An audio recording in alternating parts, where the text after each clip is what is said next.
Yo, Good morning, good afternoon, good evening, people. You're back again with Dan and Anthony CFC. We are gonna be. It's a bit late, but I thought it's something that we need to do. Talking about the Women's FA Cup. It's not gonna be a long stream, but we will be doing a stream after this stream as well. A little bit, bit of a longer one. Talking about the upcoming Premier League fixtures and what is going to happen and some other interesting things that happened during the week. But this stream is specially dedicated towards the Women's FA Cup because it's an important thing that we need to talk about. And also, I want to take the opportunity to thank everybody who has subscribed to us lately. It has been a massive effort and it has been pretty good. Gives us a lot more motivation to go forward and move forward and, get things done. and if you've got any ideas that you want to see, just send them in. Honestly, Yeah. we're open to any ideas. We've got some great things coming up, some great new ideas. But listen, share it with us. If anything you want us to cover, just send it in. We're happy to do it. And of course, if you want to come on the show, just drop us a message. We'll make it happen. 100%. So then, Chelsea men's, they lose the FA Cup, but the women seems to do their thing, isn't it? What a game! I mean, double cup winners, league and the women's FA Cup. Which, I mean, this is no disrespect, but that is what they can. That is the ultimate that you can achieve within England because that Champions League is so far out of reach. Yeah. The double, the way that they did it as well, like Man City was so dominant. Man City women so dominant, 23 shots, of which only 4 on target. But it was a brilliant display coming up against a team who had nothing else to play for. As we can see there, stats wise, City dominated this match. They absolutely dominated. But again, that lady Sam Kerr coming out again and just bagging, taking that early goal. Clinical 3 goals or 4 shots on target. I mean, that's just fantastic. That just shows ruthless efficiency. Yeah. So when you get a chance, you make something of it. Exactly right. And like 3 years running, Chelsea women have won the WSL, right? And 2 years running, they've won the FA Cup as well. I mean, this is like a sporting dynasty, isn't it? And that's how these dynasties begin. This is how they start. That someone's got to be that person or that team who begins these situations. But what it shows is it just shows a true grit and determination from Chelsea women's, even in the face of the current adversity that the club's going through, which has been used as a soft excuse. I won't say it's a hard excuse, but a soft excuse as to why the Chelsea's performances off the pitch in the men's game has dropped quite considerably in the last couple of months, really, since kind of late March into April. But Chelsea women's team, they're just fair play to them. They've already won the league, already won the WSL. Man City women's, this is their only chance of a trophy this season, and they'll be hurting. They'll have wanted this badly, and I think we can see there again, possession-wise, 61 to 39% possession. So strongly more passing. Clearly saw more of the ball, better passing, more passing. But Chelsea just had to dig deep. 17 fouls there. You've got to go out there and do what you've got to do. If you're up against a superior opponent, if it means that you've got to dig in and play tactically and play cleverly, then that's what they had to do. Yeah. And also, if you look at it, Manchester City here with 10 corners to 1 Chelsea's corner. 23 shots on goal, but only 4 on target. I think Manchester City are learning from the Chelsea men's team on how to shoot, to be honest. It just shows the chance creation. It's a fair play for Chelsea that they clearly limited them to chances which were less, that had less possibility of scoring from, and that's all credit to Chelsea women's defence, working as a unit to prevent these chances becoming more clear cut. So all I can say is, I mean, going to extra time, taking that 1-1 half time. Sam Kerr just obviously Clement took the lead, which was which were against the run of play to go up 1-0. Fantastic. Unfortunately, they conceded that goal before half time, which, again, if you're going to come up against a team who's creating so many chances and having so many shots and so much of the ball, it's likely to happen, isn't it? So Yeah, it was a going into that deflected second shot, half, though. again, same story almost to the minute. You could suggest that it's Chelsea taking that lead again and then conceding a late goal, and mentally that can have a real effect. Thinking like it's not going to work out for us. We've took the lead not once but twice, and they keep coming back.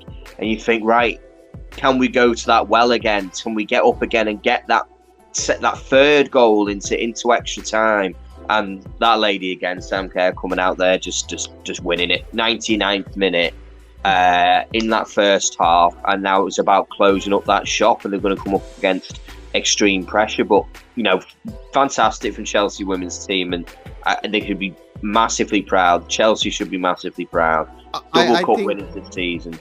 I think Sam Kerr right now is the best striker in the world. Yeah, women's striker. You can't disagree with that, can you? She's absolutely fantastic, and I hope she stays for Chelsea women's. But the only side with the women's game is, unfortunately, she does deserve a Champions League. She deserves the Women's Champions League. And as it stands, unfortunately, because of the domination by Barcelona women, that's really feasibly probably the only place where she's going to get that chance. Hopefully, what happens is the Chelsea women keep hold of their team, but most importantly, keep hold of the manager. Emma has done an amazing job. Fantastic job there. She's been given so many years of loyal service to the club, to Chelsea, and she's going to be a woman in demand at the end of the day. That's the thing. She's going to be a woman in demand. There's other clubs who are wanting to build their women's teams around the world are going to notice this, and it's down to Chelsea to keep her where she is, because she's that ticket. I'm afraid she's that ticket. I don't think she would move anywhere because she is part of the Chelsea hierarchy as well, in that whole setup, that board of trustees or something like that as well. But she deserves a lot of credit for what she has done.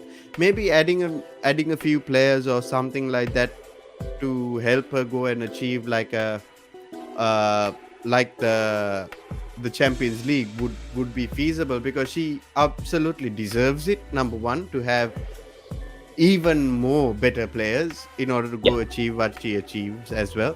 Because last year she almost achieved like a quadruple type situation, because she won everything except the Champions League and was in the final and lost to Barcelona, unfortunately. And that's it, isn't it? It's just they're doing fantastically.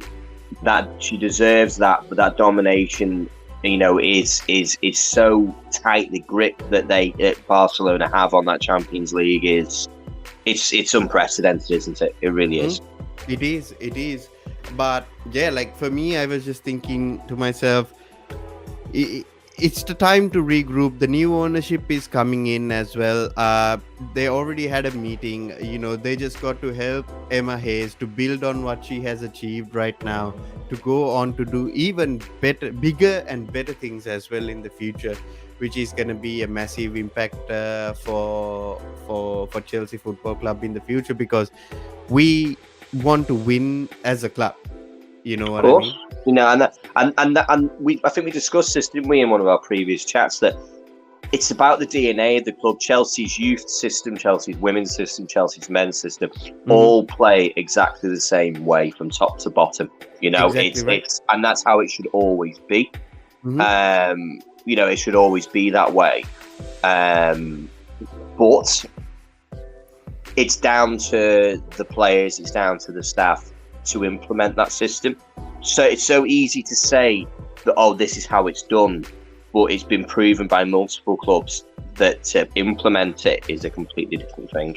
Yeah, I think I might have to start watching a lot more women's team games as well, because we are hoping to carry on this culture of covering the women's like the WSL and whatever cup competitions that our ladies teams are in, whether it's Chelsea, whether it's Liverpool, whether it's Aston Villa, doesn't matter what team it is. We are hoping to cover that in the future, and trying to build up uh, on these little streams that we are going to be doing. But if there is anyone out there who likes to cover this and wants to be a part of this show, Yeah, 100%. please do let us know, and we would love to have you on. Somebody who actually regularly watches the game as well, which is good. Whereas, Any expert, get on. Any expert, because it's more important to us to have an expert on the game rather than, because I watch the games in and out. I generally only watch the Chelsea games, but not very regularly. As the men's game, I got to admit that I do need to start watching a lot more women's games, but sometimes time doesn't permit me to do that. But I always try to watch the major games, for an example, like the FA Cup final, and either the semi-final as well, which is very important for us to watch and support as a club. But yeah, this is all that we have for this stream on the Chelsea Women's. Join us again in the next 10 to 15 minutes, where we will be talking about the upcoming Premier League fixtures and some other interesting things that happened this week. Yes, definitely. All right, Dan, see you in 10. All right. See you soon. Thanks for tuning in, everyone. Thank you.